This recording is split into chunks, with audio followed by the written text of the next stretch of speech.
श्रीकृष्णाय परब्रह्मणे नमः। श्रीमद्भगवद्गीता ध्यानश्लोकाः।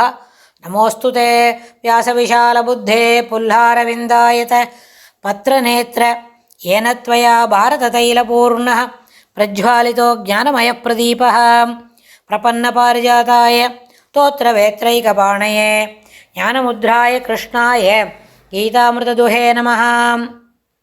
सर्वोपनिषदो गावो दोक्ता गोपालनन्दनः पार्थो वत्सत्सुधीर्भोक्ता दुक्तं गीतामृतं महत्। वसुदेवसुतं देवं कंसचाणूरमर्दनं देवकी परमानन्दं कृष्णं वन्दे जगद्गुरुम्. அடுத்தது விஸ்வரூப தர்சன யோகத்தில் 10வது ஸ்லோகம். அநேக வக்திரநயனம் அநேகாத்புத தர்சனம் அநேக திவ்யாபரணம் திவ்யானேகோத்யதாயுதம்.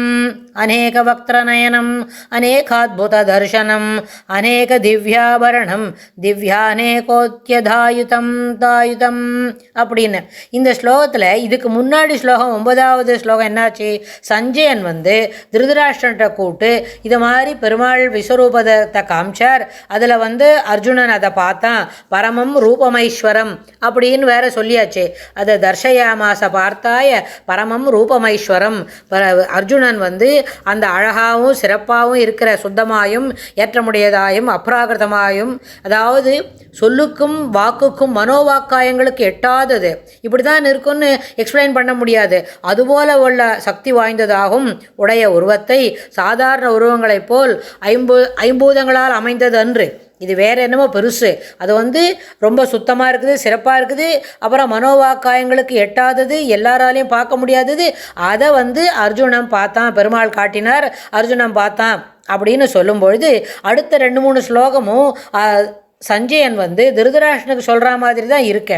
அதனால் என்ன இருக்கு, சஞ்சயன் பார்க்குறாரு இல்லையா, அவரோட ஞானக்கிருன்னு வியாசர் கொடுத்த அந்த மெய்க்கண் மூலமாக பார்க்கறது எப்படி இருக்கு.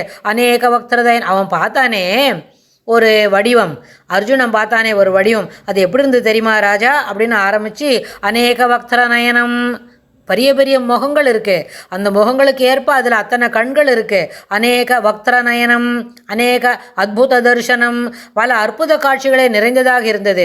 நிறைய கண்கள், சிறப்பான முகங்கள், அடுத்தடுத்தடுத்து நிறைய முகங்கள் இருந்தது. ஏற்கனவே நம்ம பார்த்தோம் 49 மருத்கணங்கள், அஸ்வினி தேவதைகள், அப்புறம் 12 ஆதித்யர்கள், ஏகாதச ருத்ரர்கள், அது மாதிரி அஷ்டவசுக்கள், இவாளெல்லாம் பார்த்தோமே.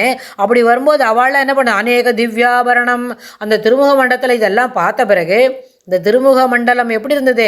சிறப்பான கண்கள், ஒளி பொருந்திய கண்கள், மனோவாக்காயங்களுக்கு எட்டாத உருவம், அத்புத தரிசனம், திவ்யாபரணம், பெரிய பெரிய சிறப்பான ஆபரணங்களை அணிந்து கொண்டிருந்தது.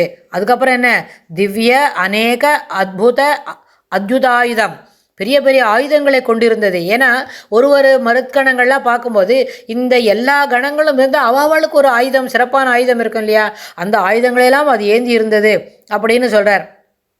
இதில் இது அத்தனையும் பார்த்தோன்னே நம்ம சென்ற பதிவிலே ஒரு தாழ்மையான வேண்டுகோள் விடுத்தோம். இதை இந்த 3-4 ஸ்லோகத்தையும் தொடர்ந்து பார்த்த பிறகு இது அப்படியே மனக்கண் முன் நிறுத்தி அந்த விஷயங்களை நம்ம மனசில் வாங்கிண்டா நம்ம எத்தனை பெரிய விஷயத்த ரொம்ப சாதாரணமாக சொல்கிறோம், இதில் நம்மளுக்கு ஒரு ஈடுபாடு வரலையோன்னோ அப்படின்னு ஒன்று இருக்க. Are we not enjoying that, are we not experiencing that, அந்த பிளிஸ் நமக்கு கிடைக்கலையா அப்படின்னு. அதனால் ஒரு 4 அல்லது 5 முறை இந்த 4-5 ஸ்லோகமும் தாண்டின பிறகு இந்த 4-5 முறை தொடர்ந்து இதை நம்ம வாசித்துட்டே இருந்து கேட்டுட்டே இருந்தால் அந்த பிளிஸ் நமக்கும் கிடைக்கும்.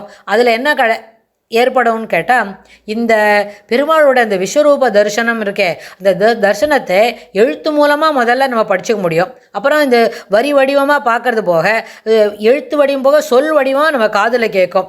அதனால் அப்போ உண்மையான அந்த பிளிஸ் நம்மளுக்கு வரும்னா நம்மளுக்கும் யாருக்கான ஒருத்தருக்கு இந்த எபிசோடை பார்க்குற யாரான ஒருத்தருக்காவது மயிர் கூச்சு அப்படி ரோமார்ஷனம் சிலிர்க்கிறது அப்படின்னு சொன்னால் அதுவே அந்த பெருமாள் நம்மளுக்கு அந்த பிளிஸ்ஸை காட்டுறதுக்கு தயாராக இருப்பார். நம்மளும் முயற்சியாக பண்ணணும் அப்படின்றத மனசில் வாங்கிக்கலாம். அடுத்த ஸ்லோகத்தில் சஞ்சயன் இன்னும் என்ன சொல்லியாருதுன்னு நம்ம பார்க்கலாம். ஸ்ரீ கிருஷ்ணாய துப்யம் நமஹ.